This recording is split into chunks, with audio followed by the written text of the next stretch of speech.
Namaste, my good people. My name is Kathy Patton. And my name is Reverend Odell Montgomery Cooper, and we welcome you to Interruptions, Disrupting the Silence. We are your hosts this evening for the podcast. We have 3 remaining podcasts, Kathy and I, and we're excited we're here. We welcome you again. And the reasons that we're having these podcasts, they serve as trailers for the online production called Interruption, Disrupting the Silence, which is scheduled to come online September 5th and 6th. We will have details of how to secure your ticket within the next 2 podcasts. And we're really hoping that you sign on to see it.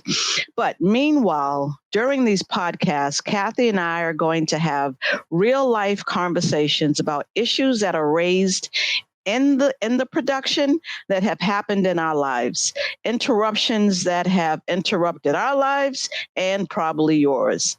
So you've noticed, if you've heard some of our previous podcasts, we've laughed at our gullibility. We've had some real talk conversations, some dialogues, some debates, and we've had some pretty interesting guests. The name of the podcast, Interruptions, Disrupting the Silence, is depictive of what happened in my life 4 years ago. I was happy. I was proud mother of 2 children in their 20s, and I was living my best life, and so were my children.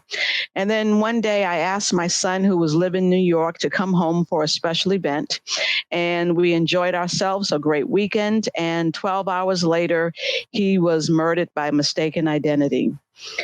That night became a traumatic event for myself and my family, and this podcast and the production is to share that journey with you, our listeners, our viewers, to share the journey of trauma and the role that PTSD, depression, addiction, suicidal ideation played in my life, loss of employment, detached from relationships played in my life as well as my family, and our journeys, our struggles, and how we struggle to be where we are today.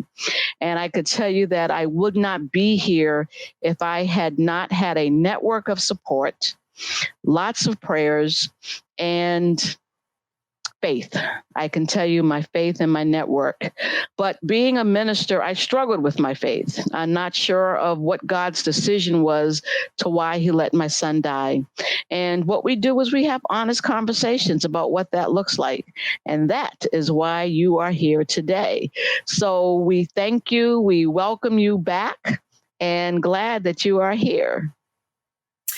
And I share the commonality of the fallout of my life being interrupted was when my child was diagnosed with autism.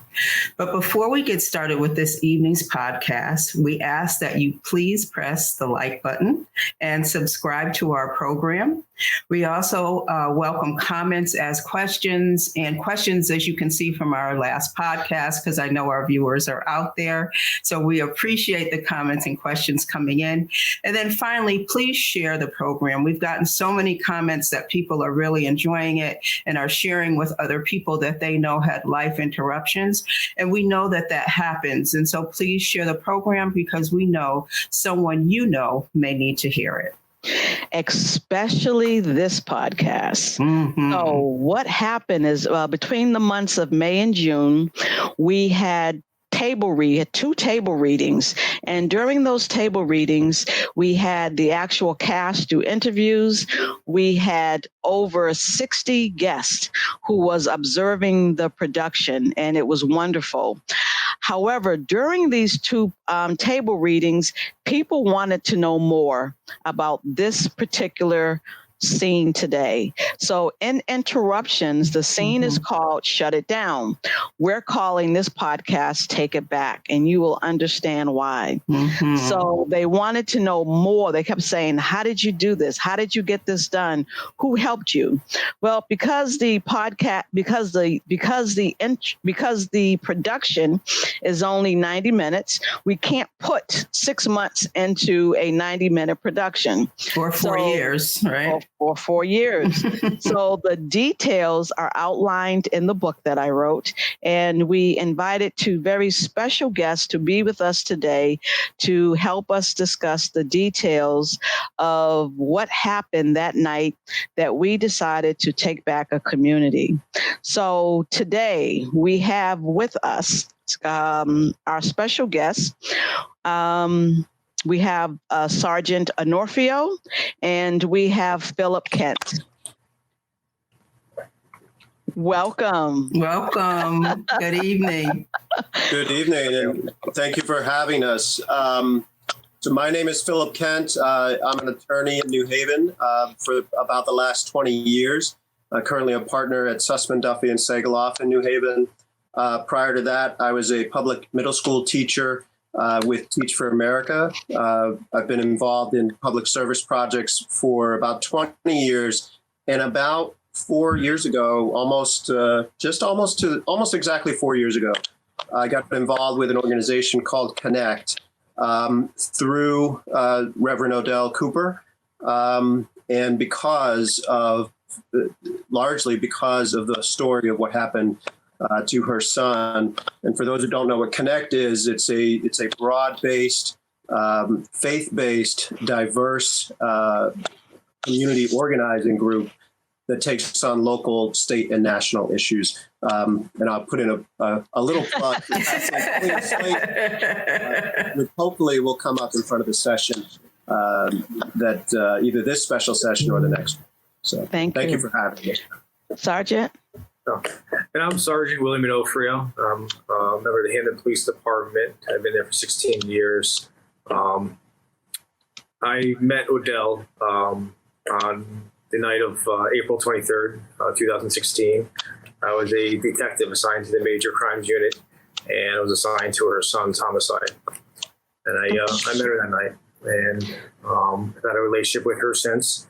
And we've done some good things together, and we continue to do those things. I'm currently the community liaison for the Hamden Police Department, and I'm working with Odell on a couple other projects, community-oriented projects that we have going. Yes. Before we get started, thank you too for being here. Before we get started and people start calling Kathy and I a sellout, it is important for our listeners to know that Kathy and I are supporters of Black Lives Matter. Phil and I and all of us do understand police profiling does happen, race crimes, and we are on the forefront of fighting for injustice. However, today is not that day. There are times when you come into a place where you work with a police department and a mayor's office, and when they are helpful, it's okay to say thank you and to highlight the good deeds that were done, and this is one of them. So let me set the tone so everybody knows where we are. So 4 years ago, my son was murdered somewhere outside of a pizza bar called Slice in Hamden. And it was said that the proposed shooter was in that vicinity, and that's where my son was shot by mistaken identity.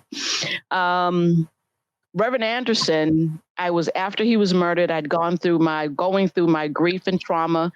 And one of the people who was on my healing team said to me one day, find a way to honor your son's memory. And that thought just resonated in the back with me.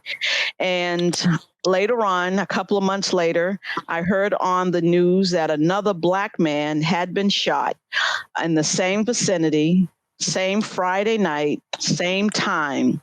And this time, I wasn't numb to the news. It resonated a different call and response for me, and I needed to do something. So Phil and I are members, well, Kathy also, because she goes to Mount Airy. We are all members of CONNECT. So I contacted CONNECT and said, what can we do to stop the violence? And no, he didn't know. Our lead organizer said, I don't know, let me get back to you. And three things. I wanted to find out, how can I prevent another mother from waking up the way that I did at 1:30 in the morning and receiving a phone call that their son was shot around the same vicinity, the same location. And that was the call to action. And that was how I got connected with Philip Kent and Detective of Northfield that I met that night. So, Odell, I want to ask the sergeant a question, but I just want to ask you a question as well, or maybe you or Phil can just explain to us what CONNECT is. Phil? No, I mean, yeah, sure. CONNECT uses a community-based organizing model to organize people and money around specific issues that are raised up through stories that come to us from the members of the I think it's now 28 different faith institutions that are part of CONNECT. So those institutions are Christian churches, Jewish synagogues, Muslim mosques, Sikh temples, a variety of different faith organizations, and all in southern Connecticut and New Haven and Fairfield County. Representing now about 20 to 25,000 congregants at those various institutions. So we go out, we listen to their stories, and they help identify through their personal experiences the issues, whether it's local, state, or national issue that we ought to be organizing around and talking to legislators and people in power about doing something about. Okay, thank you. Right. So this case, when I called our lead organizer, didn't fall into the realm of how we normally accept a call to action. Mm-hmm. This was different, and not being a church that originated the call or a member of Hamden, it was very different. But the call to action was, how do we prevent the killings of innocent Black men who live in New Haven and Hamden, and how can we help make a difference? Okay, thank you. Thank you for that explanation. And Sergeant Onofrio, if I say detective, forgive me, because I know you just got your promotion, so congratulations. I want to go back to SLICE. Can you tell me the type of illegal activities that were happening around SLICE anyway, and the frequency of these activities? So we're having a huge problem there. I pulled a little bit of stats from 2016 just to give you kind of a picture of what we were looking at. From the first of the year in 2016 to the 31st of December, we had 1,036 calls for service on that little stretch of Arch Street. I can't say that all those are associated, but Arch Street is about a quarter mile long. I would say large majority of those calls are associated with that establishment. And the types of problems we were having, the major issues were shootings, aggravated assaults, fights, threatening breaches, drug sales, some stolen cars, some robberies. I think we had a couple of sex assaults. So some pretty major violent crime occurring on a very small section. There's a corner of Fitch, Pine Rock, and Arch Street is where it was in Hamden. Not a whole lot else around it. Nothing else open at night besides the gas station. So it was mainly the violent crime that was really occurring because of that establishment. Mm-hmm. Which is really surprising because, as you said, it's a very small area. So that's really surprising. So thank you for sharing that.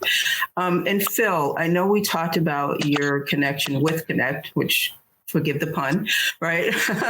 But so tell me really, how did you get involved? Sure. I had known about CONNECT. I'd been talking with the lead organizer for a little while, maybe doing some smaller things. And I got an email from Matt McDermott, the lead organizer, telling me that this shooting had happened, that Jonathan Cooper had been murdered in Hamden. I happen to live in Hamden, and really struck me because this was a neighborhood in Highwood. It's called Highwood in Hamden. It's only about 2 or 3 miles from my house. And, essentially he was just asking, could I get involved? What kind of bandwidth did I have to be able to get involved? I heard the story about what happened, and it was something that struck me as, yeah, of course I can get involved. This is not something that should happen to any parent or any of their children. And I got 3 boys in this town growing up. And, one of them just graduated from high school today, so in my mind, it was just something that needed to be done. Right.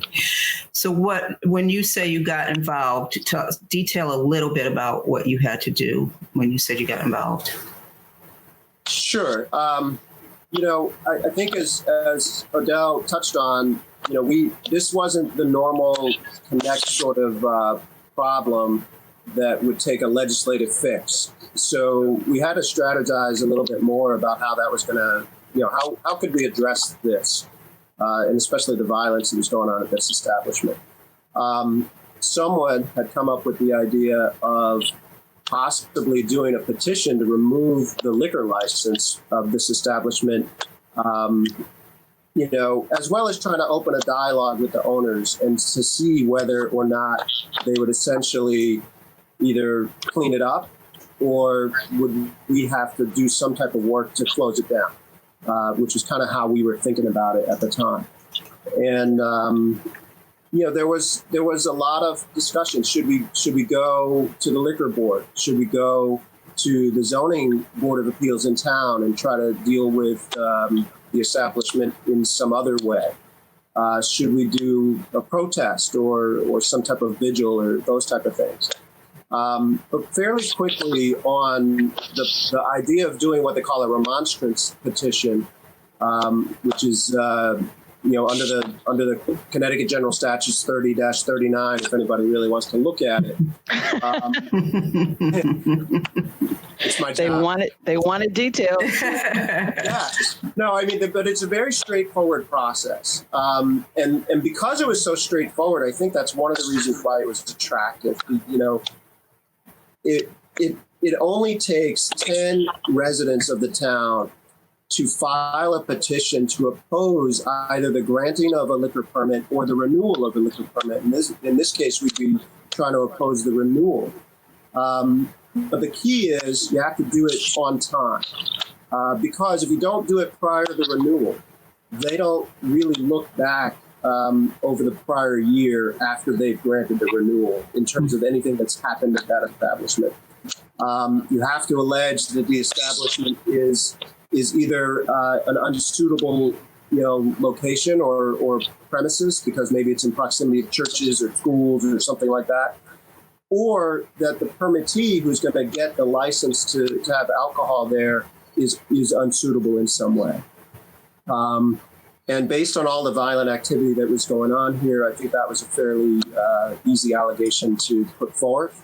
There were, I think, as the sergeant indicated, we knew of about 35 different incidents that were quite violent within the last year prior to the renewal period that had really motivated us to go in this direction. So from there, we started having meetings. Strategizing a little bit more. This was in August of 2016 when I first got involved. Found out eventually that we had to file that petition by late September if we wanted to get it in on time. And so we didn't have a lot of time to really work this out. But we started having meetings. Annette, Odell, and some of the others who were involved early on, Liz Keenan, Reverend Philippe Bandal, a few others. The rabbi at my synagogue, Rabbi Brockman, was involved in different ways. And basically we said, look, we only need 10 signatures, but we want to show that it's not just 10 people out there who want this bar to be dealt with. we wanted to show that the neighborhood was behind us. So we organized teams of 2 people to go knocking through the neighborhood in Highwood, door to door, gathering signatures for the petition. In the first day that we went out, we got about 82 signatures from people who lived right in that neighborhood. Wow. And we're talking about people who had bullets that went through the side of their homes. People who lived in close proximity, who had to deal with, a lot of misconduct that was going on, and all kinds of bad stuff going on. The noise, of course, and different things. But the bullets going through the homes, and people telling us stories about how they had to hide their children down on the floor to try to stay safe from something else happening, worse to them. So we got 82 signatures that first day. We circulated the petition in other areas of town as well, and ended up with 231 signatures. And that's what we ended up submitting at the end of September of 2016. Thank you. And, Sure. and Sergeant Onofrio, I know that there's a college right there, Southern Connecticut, a major state college is right there. And I understand that they have their own police department. But did you have to work in collaboration with them? Did you often get calls from them in reference to the violence that was happening at Slice? And then, Phil, I think it's a question for both of you, really. How did Southern play a part in all of this in terms of getting signatures or making complaints? So I want to start with Sergeant Onofrio with the response for that. From our perspective, Southern didn't have a whole lot of involvement in any of the investigations or in closing this. And from the police perspective, Southern would respond for mutual aid when there was incidents. Probably most of the shootings they probably also responded to. But for the most part, I think they were kind of at arm's reach. They played a role in Jonathan's homicide, where they did retrieve a lot of the surveillance footage for us from the area and from the university into the city of New Haven. But I personally did not have a whole lot of involvement with the Southern University Police Department in terms of tackling this problem. Okay. So one of the roles that when Connect decided that, yes, we wanted to move forward, I called the sergeant, and, he said when he came to my house, if you need anything, call me. So that's what I did. I called him and said, hey, listen, I know you're sorry you said that, and said, can you set up meetings for us to meet with the mayor and the police chief? And it was Awesome. Chief Weiger at the time. We wanted to have meetings, and we were going to need additional information. And because we didn't have a rapport with them, we didn't have a relationship with them. So we needed the detective to open the doors and make that introduction. And I remember, Phil, I had to go to the meeting with the mayor. And he thought we were just a bunch of church goers who wanted to talk about programs and how to make the community safe. And after I mentioned to him that I was the mother of the slain son, and we wanted to work with him to stop the violence in Hamden, he looked at us so surprisingly that he said, "This never happens. We never have an organization come and want to partner with us." Mm-hmm. It changed his tone of voice, his demeanor, and he said, "What do you need? How can I help?" Yeah, that's exactly right. And I think that's where I really heard this story first from you, because you did tell it to the mayor at that meeting. And, I have to agree. When we went in, one of the things that Connect does is have to build those relationships, right, to help get things done. A lot of it is about building relationships and sharing personal stories. We met with the mayor, we met with the police chief at a separate meeting, and I think the then Deputy Chief Cappiello came to the meeting with the mayor, if I recall, along with a few others from Connect. We did go out and meet with the Southern, the SCSU Police Department as well. The chief and the deputy chief there were happy to help. And by the time we left that meeting with the mayor, I don't know his exact words, but they were, in essence, let's do this. We're going to do this with you. And the response was pretty good. We ended up getting a letter in support from the mayor to go with our petition. We ended up getting a letter in support from the SCSU chief, as well as the police chief Weiger at the time. And we even got a letter of support from the president of SCSU that we submitted ultimately with the petition as well.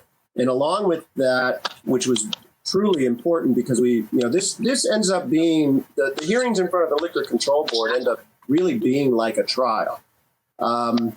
We ended up having 16 witnesses that went up in front of the board, a number of them being members of the Hamden Police Department, and as well as from the SCSU Police Department and others. And all of that support was critical, as well as ultimately a little reluctance in the beginning from Hamden Police Department to share, all the police reports because of concerns over open investigations and different things. But ultimately, they were very open and shared with us all of those 35 different events that I mentioned earlier, which became critical pieces of evidence in front of that board that I think was very important in terms of getting the decision that we ultimately got. And when we had the hearings in Hartford, you never knew who was going to be called because the owner's lawyer, now Phil, I'll let you add those wonderful pieces in, was very strategic and crafty. So the mayor and the police chief had to stay all day because they never knew what time they were going to be called. Right. And when I say this is one of those times where you have to say thank you, I didn't get, if this was important to me, I didn't get, I'm sorry, Odell, we can't be here. The mayor can't show up. He has an emergency, or the police chief has to be someplace. They were present and they stayed all day and they testified. The one piece that I was told that I had, what made me become interesting was I couldn't testify. One, I wasn't a Hamden resident, and because my son's case was still open, they didn't want me to divulge anything that I knew that could damage the case. Right. So my voice was silent. So taking them to court, John's case wasn't even a factor. It was everything else. Yeah, that's true. When we were considering, whether we should have you as a witness. And the strong suggestion was that because it was an open case, that wouldn't be a good idea. But with the help of the department, we knew that we had another 34, or so events that were quite serious, including other shootings. And so that played a major role in how we went about doing the strategy and planning the exhibits and the witnesses. I also wanted to say, before I tell you about the tricks of the other side, we went down to Slice, because as I said before, Connect wants to make relationships, right? We want to try to have a dialogue at the very least. And if not, we try to find other ways, either besides that or in a conjunction with that. But we went down there to try to talk to the owner and this was in September. Probably mid-September, prior to a press conference that preceded the filing of the petition. We went in, the owner wasn't there. We ended up seeing, there was myself, Matt McDermott, Darlene Butler from the town, who also lived in that neighborhood, who was very helpful, and the Reverend Philippe Endall was the group from Connect that went in. We met with the manager on duty at the restaurant, who coincidentally we had met when we were canvassing the neighborhood for signatures, and she never told us when we were meeting with her previously asking for her signature that she worked there, just that she wasn't going to sign the signature. the petition, I should say. We went up to her and we said, look, we're going to file this petition, but we want to talk with you about trying to clean up this establishment, trying to make it a safer place, because they advertise themselves as a family-friendly environment, which was not really true. And she said to us, and I don't know if this is an exact quote, but it's pretty close. You know, what do you expect us to do? This isn't our fault. We're in a low-income Black neighborhood, and you could have heard a pin drop as people were picking up their jaws from the floor, because the clear message there was that Black people are just gonna go out and shoot each other. You know, what do you expect? And at that moment, we knew for sure, you know, we weren't going to get anywhere with this owner. They didn't want to address the problem, and we knew that filing the petition was the right thing to do. So within about a week or so, we went forward with that and headed into the hearing. And I don't want to speak too much about the tricks of the other side. I will say he subpoenaed my wife to come testify because she was one of the persons that signed the petition. He subpoenaed former Mayor Jackson's wife, who had also signed the petition, and a number of other people that he believed, I think, would be somewhat intimidating to our side. He also accused us in the hearing of being paid by competitors of the bar to come out and put all of this effort behind, you know, closing the bar down, when in fact, not a single person who was involved in this effort got paid a dime. Everything from, you know, the legal work that was done to the canvassing the neighborhoods was all done, you know, pro bono, for free, because it was the right thing to do. So.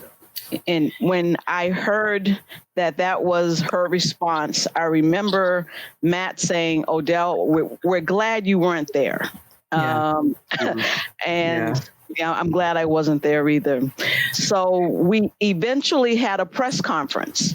And we had a press conference outside. The mayor was present, the police chief, others. When I tell you that there was about 30 people, max, outside of Slice on the corner. And it was, if I think about it today, it was the most difficult place for me to stand. I'm standing in the parking lot of Slice, and I'm looking across at the gas station where my son was coming out of, and the shooter saw him. So that was where I was standing, and I had to speak. And it was a difficult day, an emotional day of standing in that spot, having this conversation. And when we asked them to try to clean up, they said, no, we just want the Black people's money, and we don't care what they do with their lives. Come buy our pizza. We're going to sell you drugs. We don't care if you shoot one another. But we want to stay. So 30 people. And what still rubs me a little bit today is Black Lives Matter. That's why I mentioned earlier that my son's case is not a characteristic that falls under the umbrella of Black Lives Matter. He wasn't killed under a racist crime. He wasn't shot by a police. He was shot by another Black person. And only 30 people showed up at this press conference. And it was CONECT members, reporters. I have to give props to my sorority, Delta Sigma Theta Incorporated New Haven Alumni Chapter was present. And when you see the production, there is a surprise that I'm not going to say because I want you to see the production. There was another. Are you going to show pink and green? Is that what you're going to? Listen. There was a huge surprise of love that showed up to lend their voice towards having them to lose their liquor license. I'm not going to say who. I want you to see the production. But that's what we did.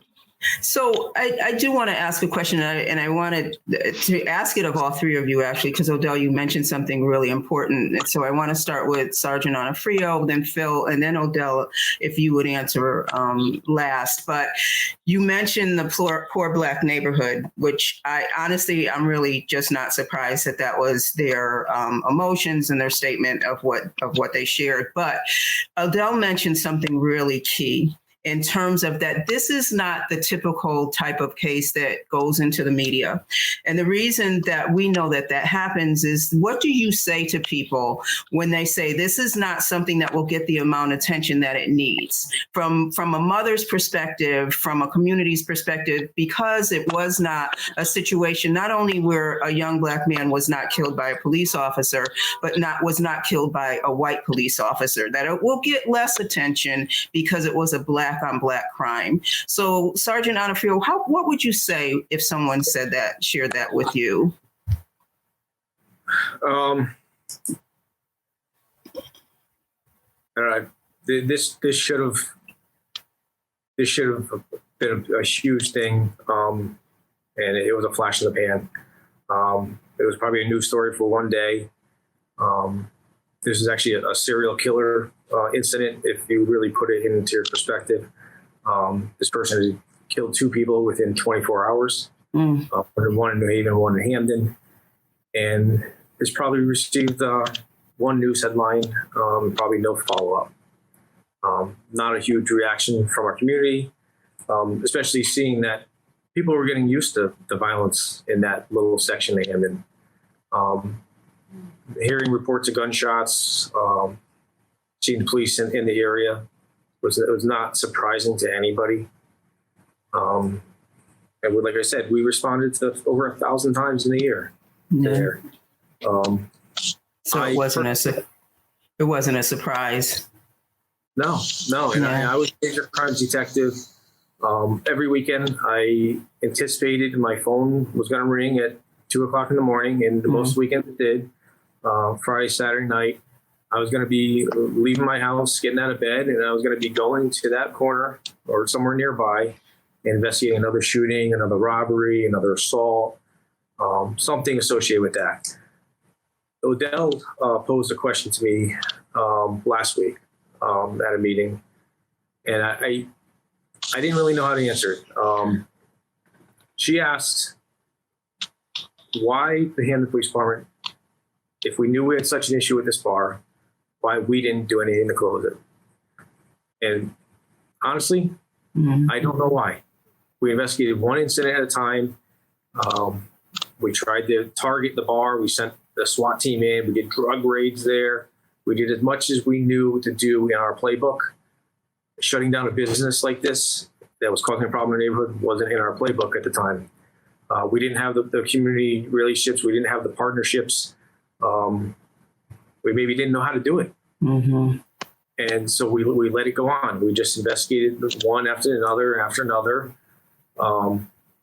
until this group got together and kind of showed us the light. And my involvement was Odell was talking to me about this and asked me what was going on in the neighborhood. And I gave her as much information as I possibly could, give my honest opinion of what was going on and, my support.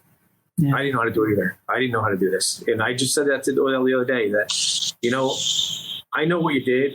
I know, you got the liquor permit pulled. I don't know how you did that. I don't know the process still. I'm starting to see it now.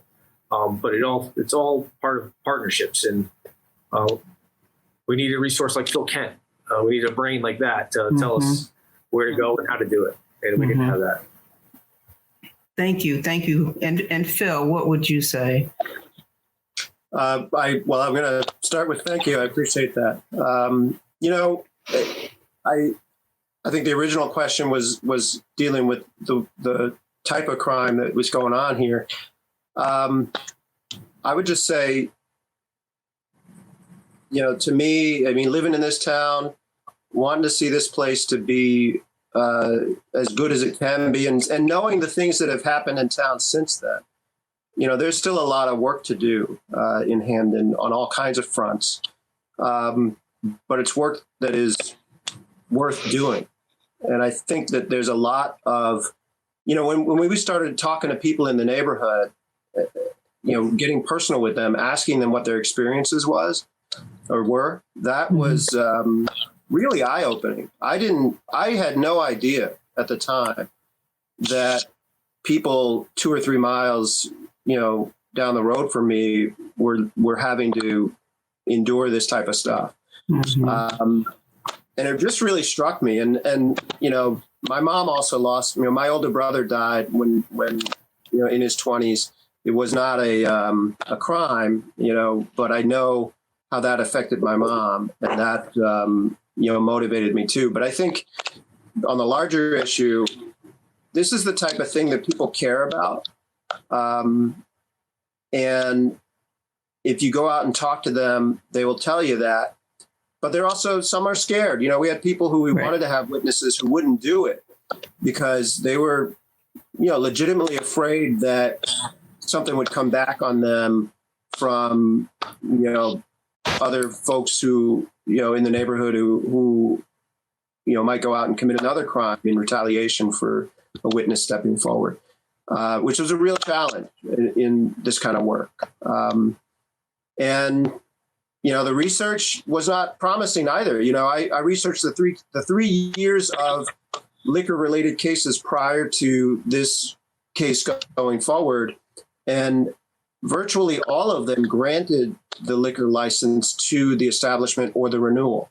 Only about 1 in 3 years had been denied. So, I think that something had reached a critical mass here. It's very hard for the liquor board to turn away from, the type of violence and the type of crime that was happening here. But it also took a lot of people to come together and say, we want to do something about that. And I think that if we continue to build those relationships and talk to people about what's going on in their neighborhoods, then that is going to be a real key to getting people off the couch and getting them engaged and having them address these types of issues more head on than just wishing that something would be done about it. Mm-hmm. Yes. And Odell, for you. I didn't know what I was doing when I did it. I just, again, I was told to think of something to honor my son's memory. Mm-hmm. And I wanted to prevent another mother from waking up the way that I did on that day, because that was very painful. Mm-hmm. And I knew that I couldn't stop gun violence. I couldn't keep guns off the street. I wasn't trying to be a martyr and to get shot. I just wanted to stop it from this area again. I heard it again in this area, same vicinity, same time. And it's how can we make a difference? Mm-hmm. So that another mother doesn't receive this phone call. And we had no idea what we were doing. We were all scrambling around and we figured it out. Phil came up with this idea. He said we met. I don't remember meeting you, Phil. I'm sorry. I don't even know what I said. I was probably a bucket of tears. But I just, how do I help another mother not walk in my shoes? Mm-hmm. And that was where I was. And the detective, I remember calling you. You were on speed dial. I could call you and you would return my phone calls. You would answer questions for me. And I think for right now, this was the first time I heard you classify the proposed shooter as a serial killer. Mm. And when I hear that, that makes sense. So if this was another neighborhood, would that have been classified immediately? Oh, we have a serial killer on the loose and this is what's going on. Please stay away from this area. Be careful, lock your doors because we have a serial killer. That never happened. The media never said that in our community. Right. I remember, and I don't know if I told you this, I remember asked to meet another mother whose son died, I was told, the day before my son. And she was stuck. She was emotionally stuck. And the person felt that she and I could help her to find her way to get into counseling. She and I met. I had never met her. She and I met at a public place for breakfast. And I said to her, very casually at the restaurant, "Do you know who shot your son?" And she said, "Yes, the same man that shot your son." And my heart, tears just started rolling down my eyes that I'm sitting here talking to this woman that this man the night before shot her son, killed her son, and the next day kills my son. So yes, Detective Sergeant, he was a serial killer. And our communities were never warned that we have a serial killer at loose, and this is what he looks like. Yeah. Be on the alert. Why doesn't that happen for us? Right. So, I'm sorry. Not only do we have that going on, and it's a lot more than just those two cases. It was part of a larger gang that there was multiple people doing the same thing that could be classified the same way. And I really only took grasp of this gang's operation when I started investigating this case. So even me as a major crimes investigating detective, I didn't have a whole lot of knowledge that this gang was wreaking this kind of havoc in our cities either. It really wasn't public knowledge. It was knowledge that law enforcement was probably keeping to their chest after we were investigating it, which probably there should have been something put out there to let the citizens know what was actually going on in these neighborhoods and what these people were doing. Yeah. And then Sergeant and Phil, you met Odell obviously at a very difficult time in her life. Are you surprised that she was able to really push forward and get shut down the way she did? And no, she credits other people. It was her diligence, not only as a mother, but a minister and an African-American woman, knowing that she did not want to see another mother go through this. So are you surprised that she had the diligence to do that? That's a great question, Kathy. You never know how people are going to respond, right? But because this is a crushing, absolutely crushing moment for any mother, and for this to happen in such a violent way, I just think that's got to be. I can't put myself in your shoes, Odell, but. I know when my mom lost my brother, her son, absolutely crushing, right? And something that never leaves you. And so to have that strength, we haven't talked much here directly about mental health as well. I know this is, there's my mom struggles with some mental health issues as well. And there's so much strength in people like Odell to be able to pick up the pieces as much as possible, and to do that day after day after day is, the amount of strength that takes to be able to do that, I can't even imagine. It's just. Not only laudable, but it's the type of thing that you have to stand up and recognize that someone like Odell can go through this and not totally fold in onto herself forever, right? Say something's got to be done, and bring a group around her to help her do that. And I think that's amazing. And Sergeant, when you first met her, did you know that she was going to go this far? Having you on speed dial. Did you know? No, when I first met Odell, she greeted me and walked out of police headquarters. And then we followed up a couple days later, a day later. She's become a great friend. Somebody I could, she was a consultant. I run a lot of things by her. But no, I did not expect to develop that type of relationship or to be in contact as often as we are. No. Kathy, when the detective came to the house to give us a midway update, Jackie was so mean to him. I actually had to apologize. I was so embarrassed because that was her brother. Right. And he was telling us that through 2 weeks of investigation, they were investigating John's character. And that was hurtful for us, that they investigated his character. And he came back to say, we looked in the lowest places of criminals and no one knew your son. Then we went up a little level, no one knew your son. And it wasn't until they got to high schools and basketball leagues and people who were in college and high school. He said, your son had a very good reputation. He wasn't associated with this type of element.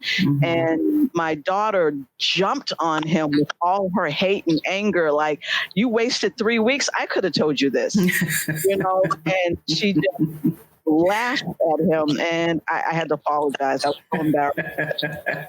But I'm sure, listen, that's how she felt at the time, and I am so sure that he's used to that.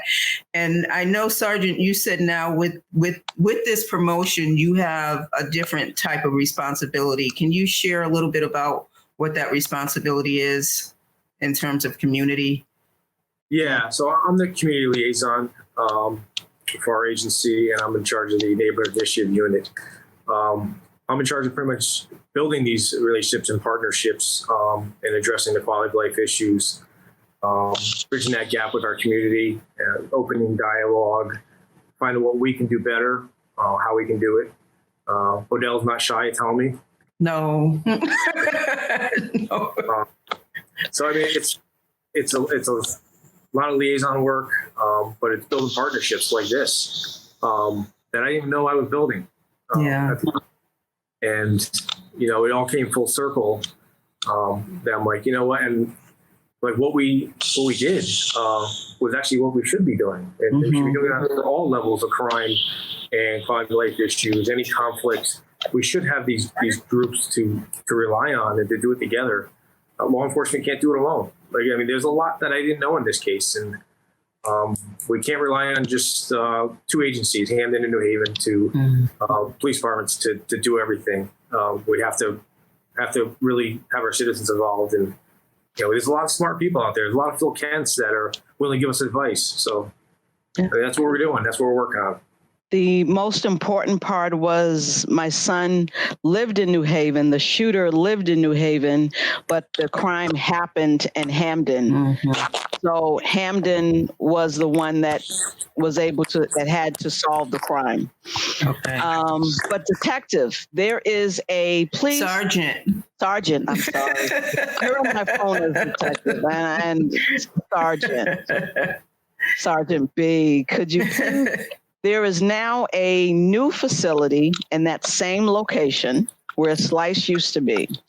Can you please tell us how many phone calls you are receiving now on criminal activities and shootings and customer complaints since Slice is closed and the new facility has taken over? So the place isn't that much different. It's a restaurant. It has a bar. They're not open late. It's a much more responsible owner. We have no violent crime associated with that establishment at all since they've opened. Since this happened, Arch Street alone, in the last 3 years, we've had 2 shootings, not associated with the bar, just the Arch Street area alone. So just 2. It's too many. Don't get me wrong, but it's a huge improvement for us. So you both are aware that this was a long journey for Odell to be able to get to where she is, and I congratulate her and I'm very proud of her.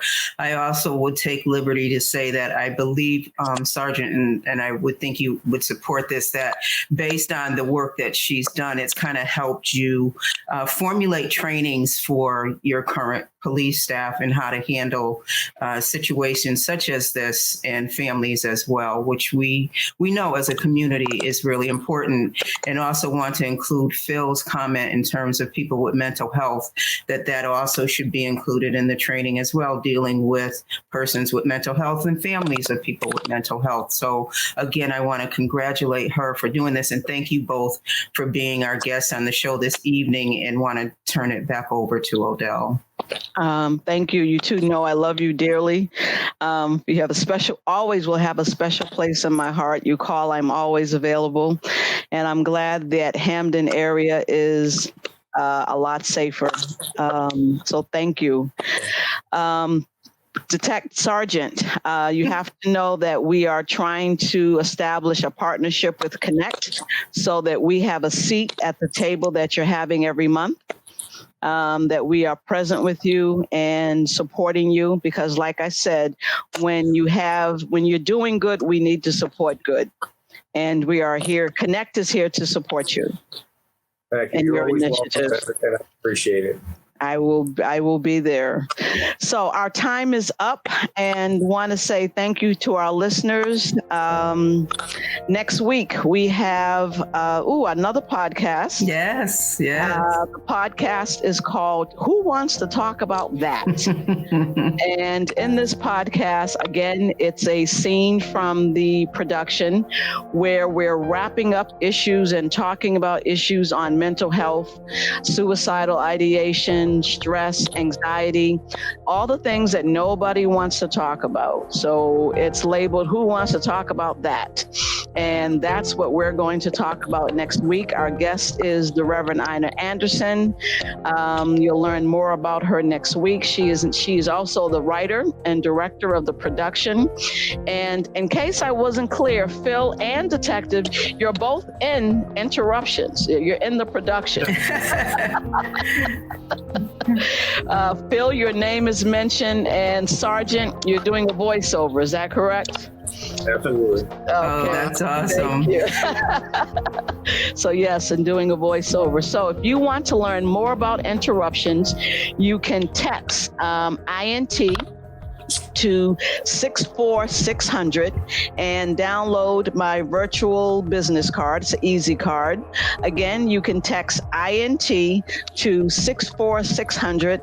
You can learn more about Interruptions, our production that's coming. You can go to the website, which is www.2reinventyourself.com. And we'll have more details about the production. And when you see this podcast, please subscribe to our station. Yes. Kathy and I need about 60 more subscribers. And what we're doing is that between now and 60, anyone that takes us over the 60 will qualify for a t-shirt. Awesome.